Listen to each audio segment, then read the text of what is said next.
Doctors are supposed to keep people healthy and alive, but sometimes doctors become the very cause of a patient's anguish and, in some tragic cases, even their demise. In the following, we will delve into examples of doctors who displayed a blatant disregard for the well-being of those under their care. From the case of a pedophile to a cruel nurse, you are in for wonders. So starting off with the story of Dr. Maurice Wolin. This guy was a real big shot in the medical community, a 48-year-old cancer researcher who had done some groundbreaking work that ended up saving a lot of lives. He was practically a celebrity in his field, you know? But then, man, his whole world just came crashing down around him. Back in August 2006, he got himself arrested for trying to hook up with a 13-year-old girl he met in an online chat room. Oh, jeez. So where are you coming from? San Francisco. Oh, okay. Oh yeah, so there probably was a lot of traffic, huh? Do you have a towel? I gotta take off. Sir? Yeah. I need to talk to you for a minute. Turns out it was all a setup by the NBC television folks. Maurice had no idea what was coming.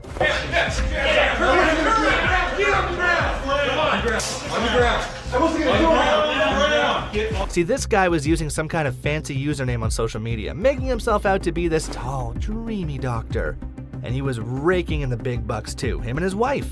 But then he starts asking the girl stuff like, what size bra do you wear? And gets into all these graphic sexual details. He says he's horny for her and wants her to come over to San Francisco. On the ground. Get his keys. I wasn't doing anything. Oh man, I wasn't doing anything. Get his keys. I wasn't doing anything. What am I being booked for? I'll explain all that to you. Can I call my wife? You can do that after this booking procedure. Well, the cops were waiting right around the corner, and they swooped in and arrested Maurice. I bet that's when it finally hit him. He'd really messed up big time. You're gonna talk to a detective and just... Yeah, I explained that to him already. He's just not, he's failing to... I'm not failing. I'm just really scared. The investigator, Nelson Steve, didn't mess around either. He dug up every little bit of evidence he could to build a solid case against Maurice. I'd like to talk about what happened today, okay?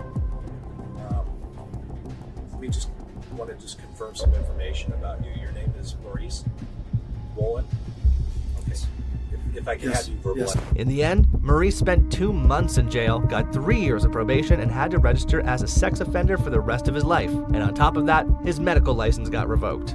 The stigma must have been too much for him, because rumor has it, he ended up taking his own life. What a tragic downfall for someone who was once so respected in his field, you know? Dr. Shi Allen Ching is a 33-year-old doctor who worked at New York Presbyterian Queens Hospital. By all appearances, he seemed to lead a normal life, until his true nature as a predator was uncovered. One of the first victims that came forward was not aware that she had been raped or victimized until she was shown a video by the district attorney's office. His ex-girlfriend accused him of rape, claiming he had drugged her at his apartment using sedative-soaked cotton balls hidden in KN95 masks. When she checked his devices, she found multiple videos showing Dr. Ching sexually assaulting other women, both at his home and at the hospital where he worked.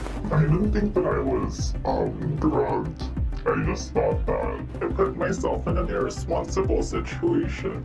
Investigators searched Dr. Ching's electronic devices and found dozens of videos depicting him sexually abusing over 14 women, many of whom appeared unconscious in the videos. He brought out like a mixed drink, and he also offered some pills, and they were white powder in a clear capsule.